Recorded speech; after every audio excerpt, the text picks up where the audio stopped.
Why would a country spend billions of dollars for a tournament that lasts only 30 days? Welcome to this explainer. When we tune into the World Cup, we see the roar of the crowds, the packed stadiums, the flags, the celebrations. But it's not just about football. Behind every single goal lies a cinematic, high-stakes reality. It's a multi-billion-dollar business strategy and, honestly, a hidden economic war. Let's peel back the layers of global football to reveal why countries fight so relentlessly to host the biggest tournament on Earth. It is the ultimate financial paradox. Seriously, why would any government authorize tearing up whole city blocks to build massive infrastructure, all for an event that's completely over in just about a month? When the final goal is scored and the stadium lights literally turn off, the immediate math just doesn't seem to make sense. But that's because governments aren't looking at the pitch. They're looking at something much, much bigger. Okay, let's dive into this. Behind the scenes, a completely different competition begins. And it's not between football teams, but between countries. The World Cup is actually a massive political and economic project, brilliantly disguised as a sports tournament. While fans are obsessing over the trophy, host nations are playing a high-stakes game of global positioning. You see, governments view this as an unparalleled opportunity for intense global attention, vast economic growth, political influence, and a massive boost to their international reputation. Looking at the evolution of the game, back in 1930, during the very first tournament, it was exactly what it looked like on the surface, a purely athletic competition. Pretty simple, right? But as television rights exploded in the late 20th century, football transformed into a billion-dollar broadcast industry. And today, it's evolved into a high-stakes geopolitical platform. Hosting is no longer just about putting on a good game. It's a massive megaphone to declare to the world, we are here and we are open for business. It's basically hosting the world's largest economic expo. So, let's follow the money to the very first layer of the onion, the tourist ecosystem. It's an absolute financial machine. Every single visitor brings fresh capital into the economy. A match ticket isn't just a seat in a stadium, it's a catalyst.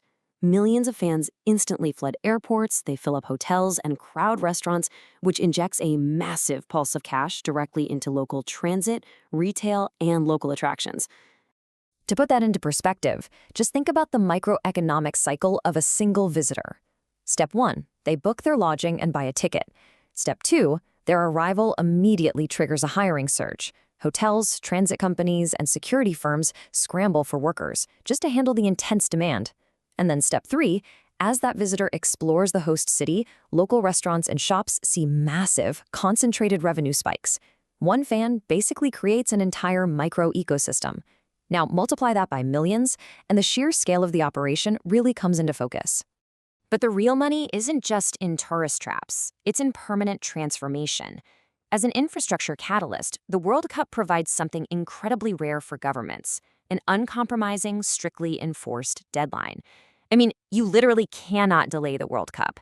Politicians use this intense temporal pressure to fast-track massive city planning and infrastructure projects that would normally be stuck in bureaucratic limbo for decades. Because the biggest economic story is rarely the glowing stadiums themselves. It's the billion-dollar transformation happening in the concrete poured all around them. We're talking about entirely new international airports, modern highway systems cutting straight through the countryside, advanced metro and rail networks, brand new tourist zones, and complete urban development projects. The tournament only lasts 1 month, but the infrastructure built for it physically shapes a country's landscape for generations. The stadiums, they're really just the anchor for the whole shebang. Consider Brazil in 2014 as a perfect case study. Their strategy wasn't solely about organizing football matches.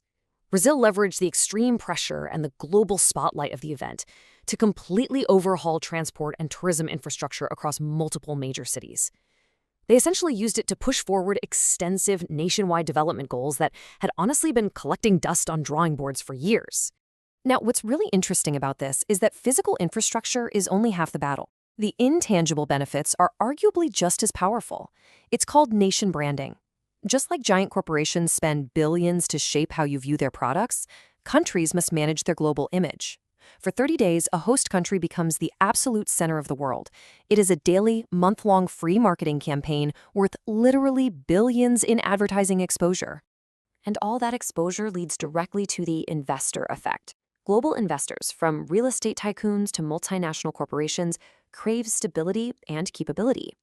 Successfully pulling off a logistical nightmare like the World Cup sends a very loud message to the globe. This country has the capacity to organize, build, and manage complex projects on a global scale. It acts as a highly visible certificate of economic trust. But here is the reality check. The host country is making a massive, dangerous gamble. Looking at direct profits versus long-term gains, on one side, you have immediate revenue from tickets, broadcasting, and sponsorships, but that cash stops flowing after 30 days. On the other side are the desperately needed long-term gains, future tourism and foreign direct investment designed to last for decades. The host nation is betting massive upfront capital, basically praying that the long-term gains eventually outweigh that short-term burst. Because the hard truth is, the math doesn't always work out. Building a dream can become a burden if there is no plan for life after the final whistle. If a nation is blinded by the spectacle and fails to plan for day 31, that economic dream can turn incredibly sour very quickly. We call this the white elephant risk. A country spends massive upfront costs, billions, on a state-of-the-art mega stadium just to impress the world. But if the local sporting culture cannot support a 60,000-seat arena, the post-tournament reality is pretty grim. These stadiums sit completely empty, offering zero practical use while draining the local economy with crushing maintenance fees. I mean, some stadiums have even ended up being used as incredibly expensive bus parking lots. It's the ultimate danger, turning a victory lap into a permanent economic trap. So the crucial point is, to fully understand this game, we have to look past just the economics, to the deepest layer, sports diplomacy. The World Cup is a premium diplomatic stage. Hosting allows a government to bring in world leaders, host silent boardroom meetings while matches play outside, and project what is known as soft power. It is a highly calculated tool to fundamentally shift global perception and secure international respect. And this is exactly why the competition to host isn't limited to massive superpowers. For a smaller nation, the logic is actually quite simple.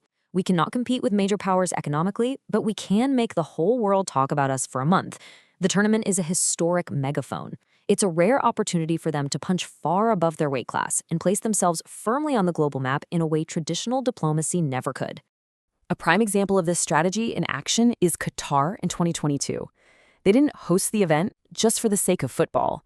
They utilized the tournament as a catalyst for a much larger, pre-existing national vision. The overarching goal was to use the global spotlight and forced infrastructure development to heavily diversify their economy, basically preparing for a future less dependent on oil and gas.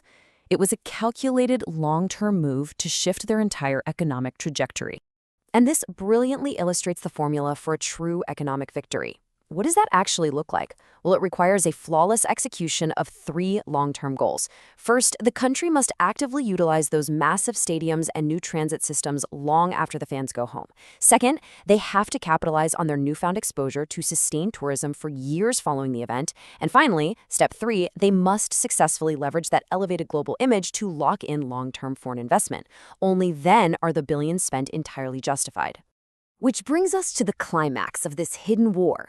When the final whistle blows, the confetti falls, and the captain hoists the trophy into the air, who is the real winner of the World Cup? Is it the 11 players on the pitch? Or is it something much more profound? The ultimate victor isn't a football team. It's the nation that can take a massive billion-dollar gamble and transform just 30 days of football into decades of economic and political opportunity. This isn't just a sporting event. It's a masterclass in global strategy and nation branding. So the next time you watch a World Cup match, look past the stadium lights and remember the hidden game being played around it. Picture the stadium lights turning off, the cities glowing at night, and children playing football in newly paved streets. Ask yourself, which country will dare to play this billion-dollar game next? Thank you for joining me for this explainer.